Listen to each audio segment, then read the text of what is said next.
Eto na naman. Ito yung Saturday na hindi mo alam talaga kung anong gusto mong iluto. Kaya nung nasa palengke kami kanina, ang unang bumungad sa amin, yung matataba.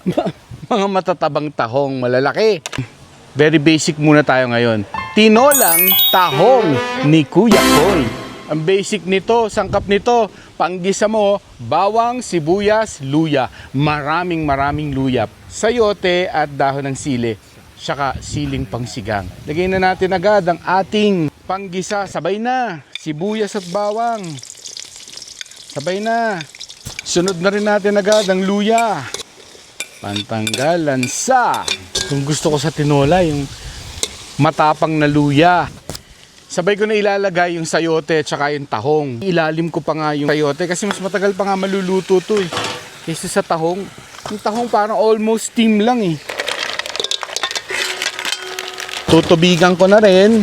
Konti lang, parang almost sinistim mo lang. Pero syempre gusto mo may konti kang hinihigop din, di ba?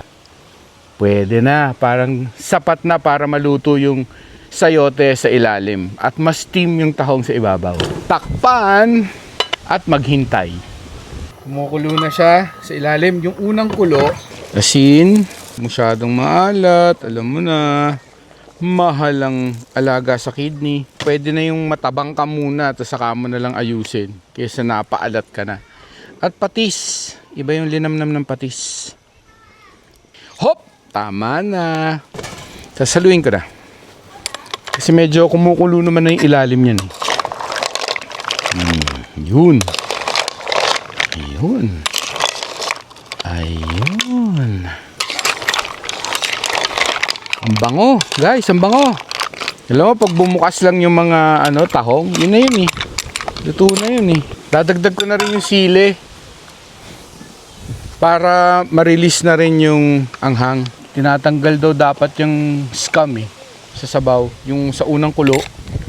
Ay guys, by the way, naghiwalay nga pala ako ng luya kanina. Kasi ihuhuli ko to sa huling pakulo, saka ko lang siya ilalagay para meron ka pa rin yung sariwang sipa ng amoy ng anghang ng luya.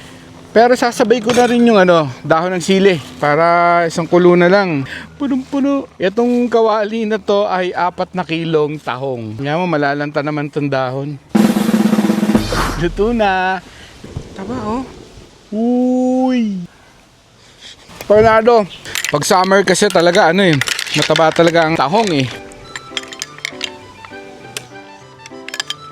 Reward time na. Ang perfect dyan tong isda